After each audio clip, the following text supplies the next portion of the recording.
Hi, I'm Ross Hudgens, founder of Siege Media, and today I'm going to share link building strategies that scale in 2018. In the past, you hear scalable link building and you get scared. You think you're going to get penalized or something malicious is going to happen to your site. But don't fear, these strategies will be useful for you and hopefully actually be implementable and useful in some way. These are the things that I constantly reference and we constantly reference as an agency when people come to us.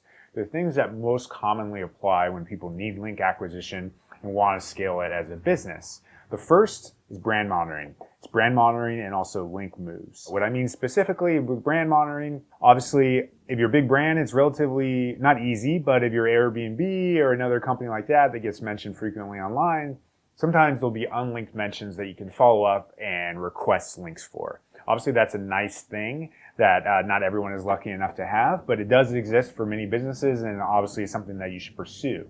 The second thing that's not quite as obvious, and I bet a lot of even those big businesses are not doing, is the concept of link moves. Obviously, it's a lot easier to get a homepage link than it is a category page link.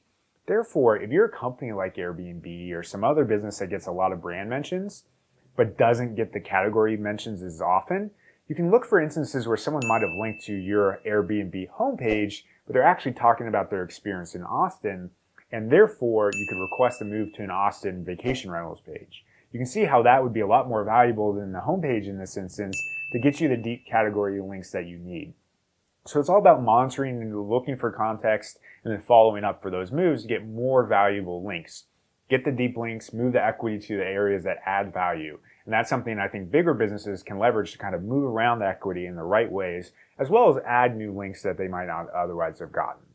The second piece ties into content marketing specifically. If you're in a market that has a large linkable market, that is a large set of link pages, there's specifically a resource guide strategy that you should use. I constantly reference Garrett French and his article on Citation Labs where he specifically lists a good number of linkable markets that are relatively large. That means they have hundreds, if not thousands of link pages available to them.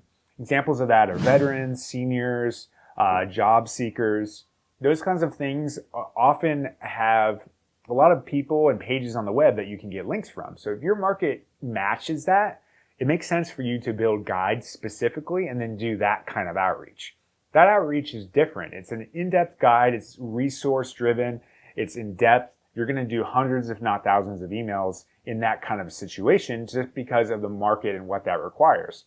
Therefore, you should approach strategy differently if you're doing that. If you're not in one of those markets, or maybe you're in those markets, but there's not as many opportunities, is to go with shareable assets that approach bloggers. Specifically, what I mean there is if you're in maybe a B2C market where it doesn't apply to seniors or veterans as often, what you're going to want to do is create concepts that are shareable and can be pitched to bloggers specifically. That generally scales well. So if it's an infographic, a data visualization, original photography, video, all these things are embeddable in some way. But this instance, it's different because you don't often have thousands of people to reach out to. Bloggers are more finite. Maybe you're in romance specifically. There might be just 100 people that you might be able to reach out to because it's a finite space. Therefore, it's kind of a rinse and repeat strategy versus the in-depth guides.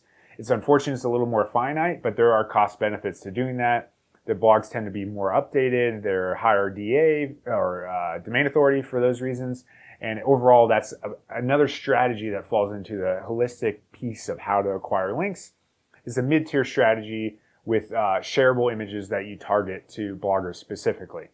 And if you're not in those markets, comes the next strategy specific to personal finance, which is actually a pretty big SEO market. There's a lot of personal finance sites that exist. Surely you don't want to pitch bloggers at all. Bloggers in personal finance want money almost every time, so you have to be smart and find tangential markets.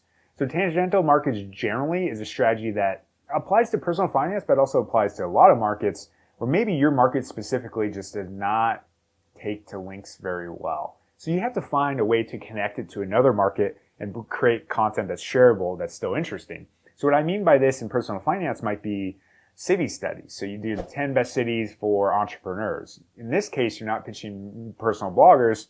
You're instead pitching high-end news, also city-specific news publications. Or maybe it's like personal finance for seniors. Obviously, again, we tied this back to that other market, which is senior citizens, instead of being personal finance specifically. So if you're in a market like personal finance, other examples of this are cybersecurity. It's like high-end cybersecurity blogs are not going to link to a lot of B2C focused content.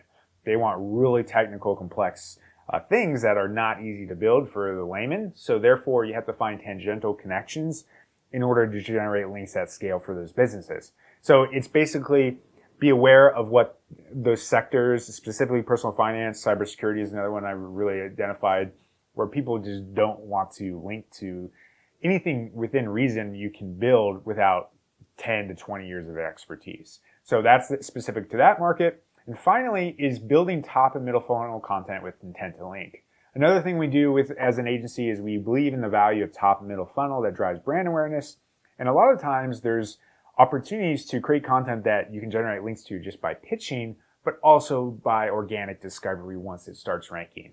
The constant reference and example I use is on Siege. Best Infographics is a page we have that ranks well. And we actually saw that a comparable asset that was ranking before it built that had hundreds of links to it.